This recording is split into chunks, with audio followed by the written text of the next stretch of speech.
Assalamualaikum warahmatullahi wabarakatuh. Salam sejahtera dan salam Malaysia Madani. 55 di skuadron kali ini kita bawa seorang jurulatih rugby wanita 7 sepasukan. Muhammad Faiz.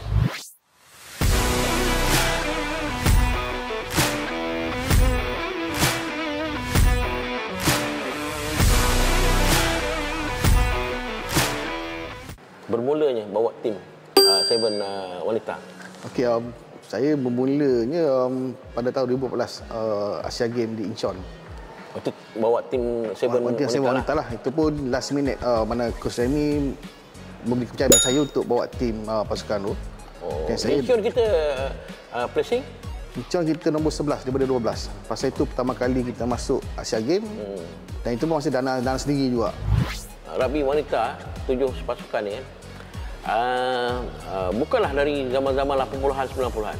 Masih lagi baru dalam tahun 2000 lebih sikit. Betul. Baru ada skuad. Betul. Maknanya kita masih muda. Betul. Macam mana kita nak polish tim? Macam mana kita nak cari player? Impact dia untuk sukan wanita ni bang, untuk Rugby 7 ni selepas SEA Games 2017. Yang mana pertama kali kita menang pingat gangsa di tanah air kita sendiri. So selepas dari situ memang saya nampak banyak impact dan banyak pemain mula berminat. Dan dalam masa sama 2018 tu pada Sukan Sukma pertama kali dianjurkan Sukan Wanita 7 untuk rugby.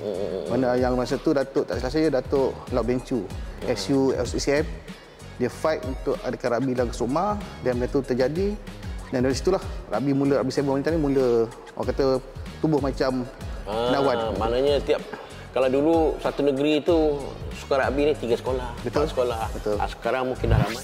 Pencarian kita sekarang ni, pencarian skuad wanita kita. Sebab kalau kita sebut dari Asia Tenggara ni lah, Asia Tenggara, selain Thailand, mungkin Filipina lah yang fight dengan kita, yang lain mungkin setara lah. Pencarian kita peringkat awal ni, atau untuk, kerana kadang-kadang skuad rugby kita ni, setahun dua dah tak main dah. Itu apa permasalahan yang selalu kau tanggung Faiz untuk skuad wanita kita ni? Macam abang cakap tadi lah, kita memang ketanusan talent di tingkat international. Kalau kata lokal ni macam dah terlalu banyak pasukan untuk rugby wanita sekarang dah banyak. Cuma sekarang ni untuk level untuk high performer tu masih akan berkurangan. Kalau kata nak kejohanan memang terlalu banyak sekarang ni. Kadang-kadang satu player tu sebulan tu main 4 tournament. Orang yang sama. So dari situ, dari segi development mungkin bagus, tapi dari segi high performance tak baguslah pasal play no resting. So kita teruskan pemain-pemain yang kualiti untuk ke luar negara lah. Baik, Faiz itu melalui NRDP ni dari Akak Umbi, apa yang nampak ketara sangat ketika ini? So far pergi NRDP ni saya tengok bagus sebenarnya. Pasal dia dah few years dan dari situ kita ada nampak ketumbuhan para pemain daripada segenap negara.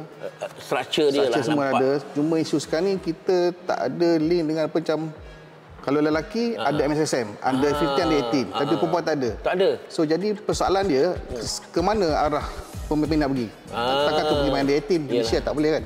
So harapan saya kalau boleh KPN buat benda sama macam budak lelaki, under 15, under 18, dari situ akan ada lebih orang kata structure untuk pemain untuk pergi lebih jauh nanti.